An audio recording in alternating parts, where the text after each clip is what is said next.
El Instituto Nacional de Estadística y Geografía dio a conocer que la unidad medida y actualización, los famosos UMAS, aumentaron en comparación con 2024.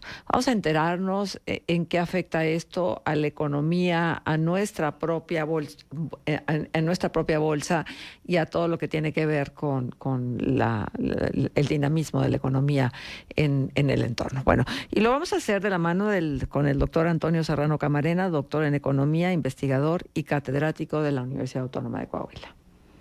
En Contextos, la opinión de Antonio Serrano Camarena, doctor en Economía. Antonio, nos da muchísimo gusto recibirte, tenerte con nosotros y escuchar tu voz para entender un poco más lo que es la unidad de medida y actualización que aumentó en comparación con 2024 alrededor de 5 pesos y esto cómo incide en la economía general. Gracias por acompañarnos. ¿Qué tal, Marcela? Un gran saludo para ti, para tu auditorio. Pues en efecto se actualiza la unidad de medida, exactamente un poquito más de 5 pesos. Y el efecto que tenemos es que literalmente, pues todo prácticamente que está, pues vamos a decirlo así, enlazado de manera colateral a esta medición o esta unidad, para ser preciso, pues va a aumentar de precio. Nos va a costar más, vamos a tener que pagar más por multas, vamos a tener que pagar más en general por los servicios del gobierno, porque en realidad fuera de los servicios del gobierno no tenemos pues otras áreas donde la UMA pudiera aplicarse, ¿no? Uh-huh. En los bancos pues tenemos otras medidas y esta es una de las grandes complicaciones, que no tenemos un índice generalizado, sino que tenemos toda una serie de combinaciones que no necesariamente producen en primer lugar certidumbre, ni tampoco nos dan a nosotros como usuarios, vamos a decirlo así, un estándar en la sociedad. Pagamos unas cosas más caras que otras, precisamente porque estas variaciones cambian drásticamente. Uh-huh. Oye, Antonio, antes estaba indexado al salario mínimo, las unidades. Así es. Ya, y cuando dejó de estarlo, ¿la revisión es anual o cómo es? Y las revisiones de las sumas literalmente son anuales. Sí, se ajustan. Ahora, hay equivalentes, les llamamos equivalentes mensuales, que son, si tú ves cuánto sube la UMA, la UMA ahorita para 2024, bueno, ya para 2025, pues lo estamos teniendo literalmente sobre 108, está terminando el 2024, está terminando, aquí lo tengo, en 108.57. Y está subiendo pues a 113.14. ¿Es mejor la UMA que el salario mínimo? Sí, porque el salario mínimo ya se está utilizando como otra forma de medición de los ajustes salariales, mientras que la UMA es un mecanismo de ajuste de penalizaciones. Entonces, es por eso que uno tiene que entender en el sistema económico un poquito por qué se deja de utilizar el salario mínimo y nos pasamos a la UMA. Y la razón principal es esa. La UMA es un mecanismo literalmente de castigo, por eso va a las multas y a los servicios del gobierno, mientras que el salario mínimo es un es un indicador de ajuste de la inflación, de la capacidad de compra, y el otro es de la capacidad de pago. Por eso son diferentes, Marcela. Ajá, pero ciertamente que incide sobre multas, pagos, sanciones económicas, créditos hipotecarios, que a mí me gustaría que nos hablara sobre cómo afecta, impuestos, trámites gubernamentales y prestaciones, ¿no? Entonces, ¿cómo afecta esta unidad de medida a los créditos hipotecarios? Mira, en este sentido, los créditos hipotecarios en UMA se los va a aumentar, la verdad, como tú lo dices, literal, aumentó en 5 pesos el valor diario. El valor mensual de las sumas para este año comienza en 3,439.46 pesos mensuales. Entonces, dependiendo de cuántas UMAs se te estén cobrando, será el aumento que tendrás.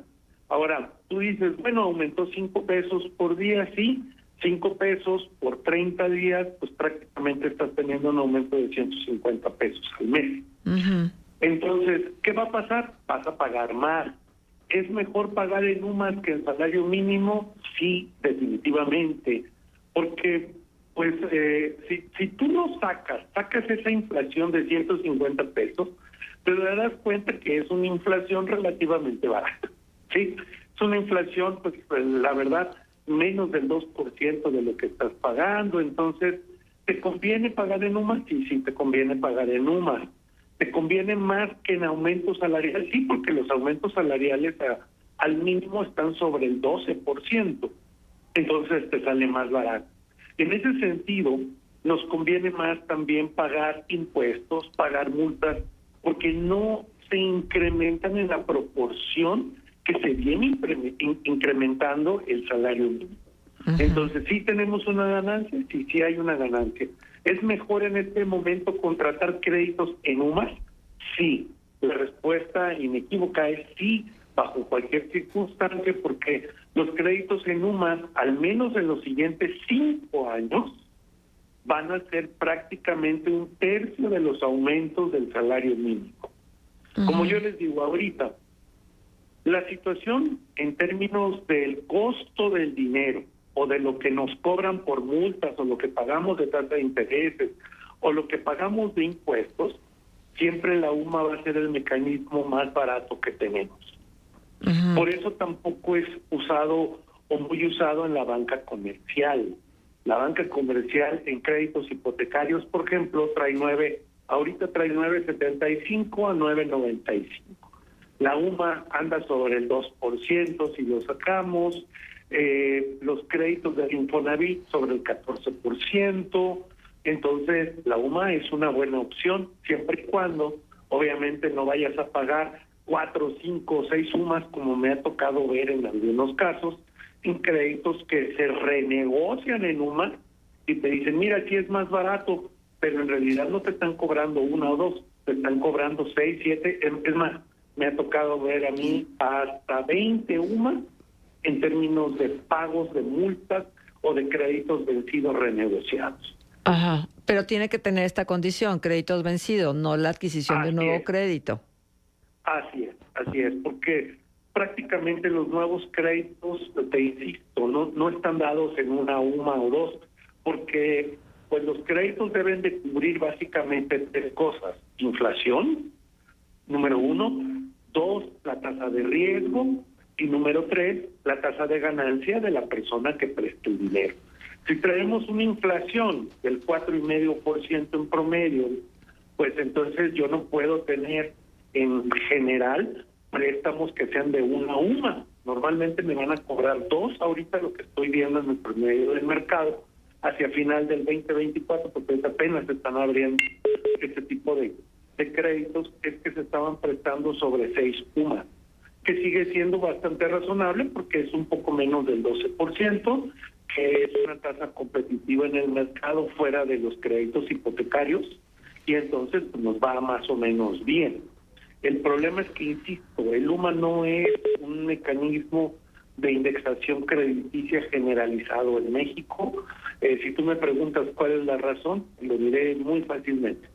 Es más barato los créditos en UMA.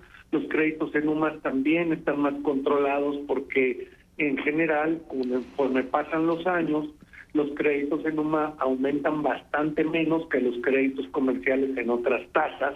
Imagínate, quien te presta en vez de salario mínimo, pues obviamente siempre va a tener una ganancia considerable. Los créditos hipotecarios que tenía Infonavit, por eso fueron renegociados, porque pues si pagabas salarios mínimos en tu crédito hipotecario, pues olvídate, pues si hubieras tenido un 138% de aumento solo en el sexenio anterior, más lo que se acumulara en este, que sería un 12%, entonces de manera nominal estaríamos hablando de un 150% en incremento en tu crédito hipotecario, y de manera real, porque los intereses se acumulan, estaríamos hablando de cerca de un 170% en 6 años. Entonces sería un crédito prácticamente impagable, ¿no? Entonces es por eso que ahora se está utilizando un poco más la unidad de medida de actualización que otro tipo de índices para calcular pagos de impuestos, créditos hipotecarios, multas y en general los servicios gubernamentales. Uh-huh. Oye, Antonio, ya que estamos por estos terrenos, ¿está siendo más accesible el crédito dentro de las instituciones bancarias, o realmente los créditos son para un puñado de mexicanos? Muy buena pregunta y te la explico porque sí teníamos ahora sí que mi equipo y yo sí tenemos esa información. Mira, los créditos comerciales han aumentado de una manera importantísima. De acuerdo al último dato del reporte financiero mensual que tiene BBVA, nada más así para tener la referencia, el crédito al consumo aumentó hasta noviembre de 2024, había aumentado un 84%, el crédito, o sea, el monto del crédito. Y en promedio el número de acreditados subió alrededor de un 30%, para dejar números cerrados. ¿Sí?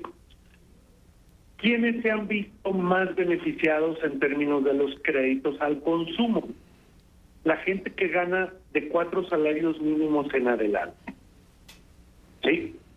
La gente que gana 3 o menos no es sujeta de crédito al consumo, o lo que decimos tarjeta de crédito.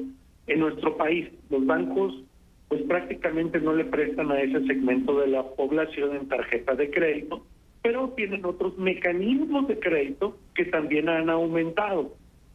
Las tiendas departamentales, ya sabemos por ahí de ciertas marcas, se han especializado en los préstamos de la gente que gana de 3 salarios mínimos para abajo, y también han aumentado, y eso sí, aumentaron de manera desproporcional, casi se fueron a un 205% en el número de acreditados.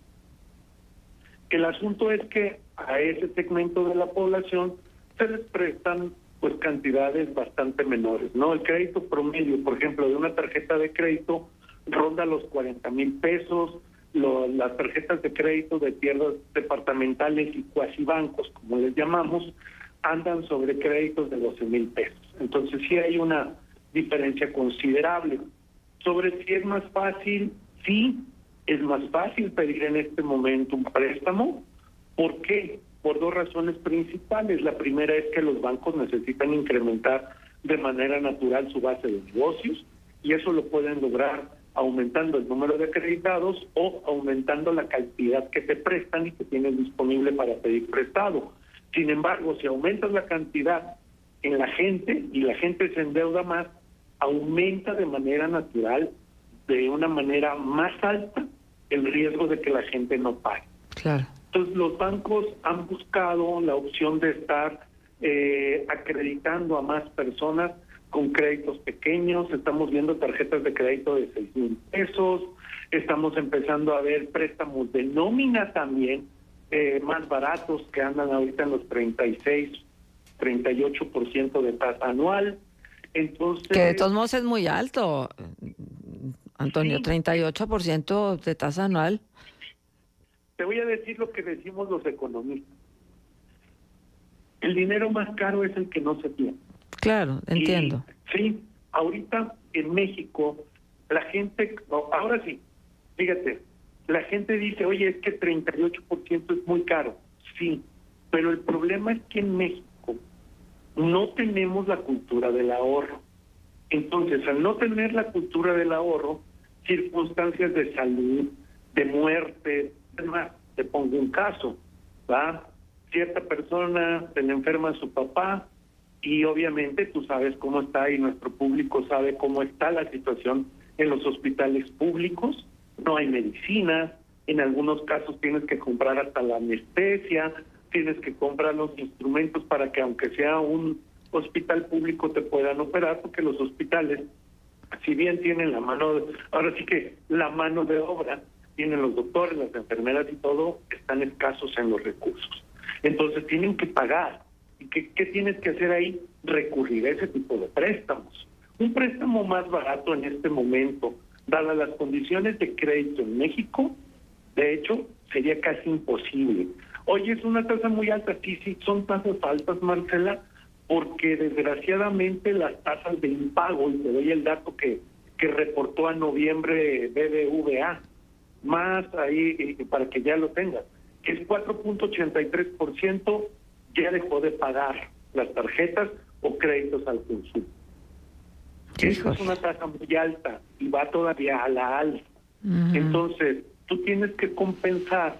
Si la inflación es 4,5 y la tasa de ganancia, que quiera ganar el banco un 5%, y además la tasa de riesgo vamos a ponerla muy baja, un 4%, entonces tú no puedes prestar dinero por abajo de un 15-20%.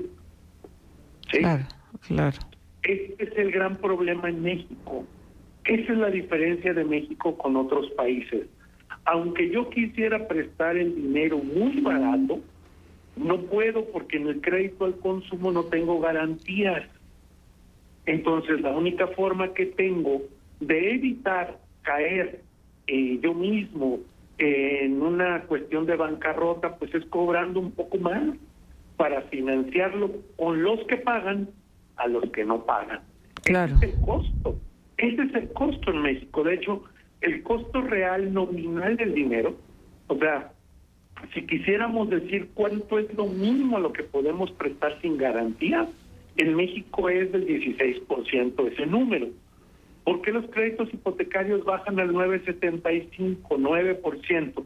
Porque hay una garantía, y es una garantía en México real, que conforme pasa el tiempo, a diferencia de otros países, las casas de México siempre suben de precio, y entonces el banco siempre tiene una garantía.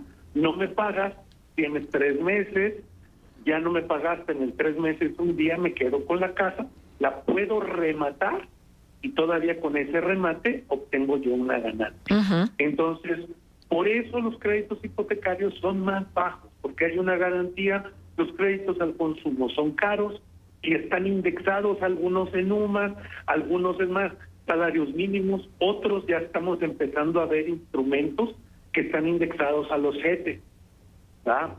Y entonces te cobran CETES más 5, CETES más 4, entonces ya las deudas, por ejemplo, las deudas comerciales, los créditos mercantiles están en CETES, ya no están ni siquiera en UMAS, para darle a la gente una tasa real, porque el CETES pues es el costo del financiamiento real, sin riesgo, y obviamente cuando te dicen CETES más 4, están asumiendo que el riesgo de que te presten ese dinero es un 4%. Entonces empezamos a ver a nivel mercantil en México tasas del 14, 15, 16%. Algunos empresarios me dicen, oye, pero ese no me lo dan a mí. No, porque no tienen historiales crediticios.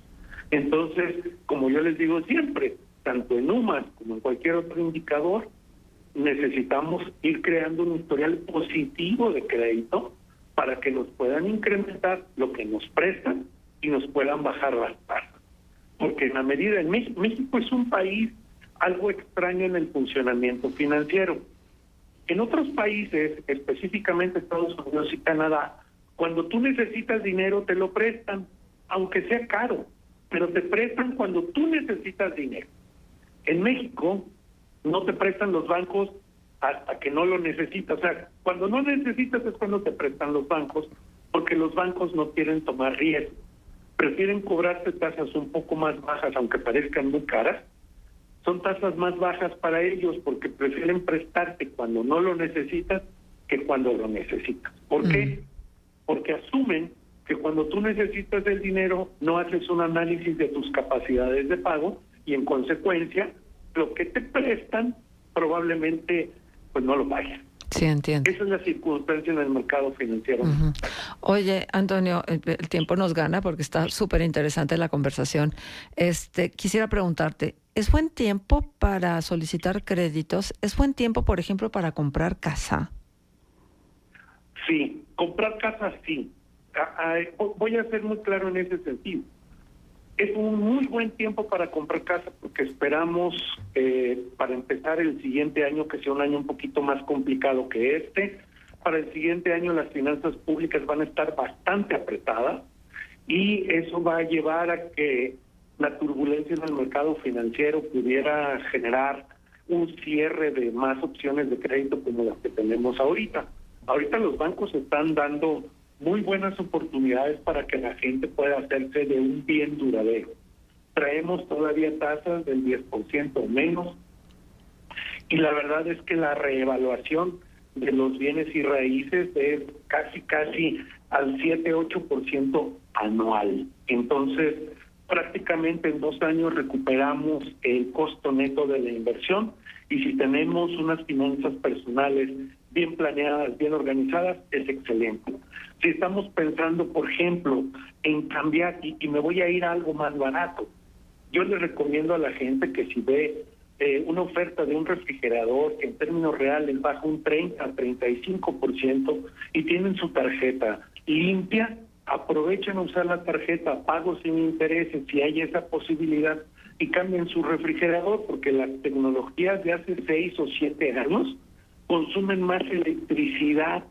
Entonces, uno puede decir, oye, pero es un refrigerador nuevo y todavía el que tengo está bueno. Pues sí, está bueno, pero gasta bastante más energía en el hogar, y a veces se paga simplemente por el ahorro de luz que tenemos. Claro. Y entonces vale la pena hacer el cambio.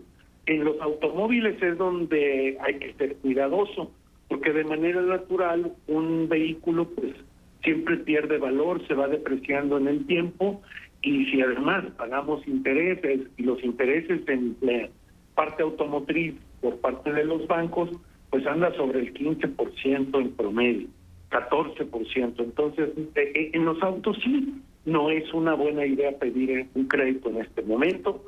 ¿Podríamos esperar a que los créditos automotrices bajen? La respuesta es sí. Vamos a ver una disminución del costo de los créditos automotrices entre mayo y julio. Muy bien. Ahí sí casi que les puedo decir, espérense, con mucha probabilidad vamos a tener una baja, porque la tasa de referencia del Banco de México va a bajar. Muy bien, perfecto, Antonio. Qué bueno tenerte acá con nosotros, qué bueno escucharte. Te agradezco enormemente tu comentario.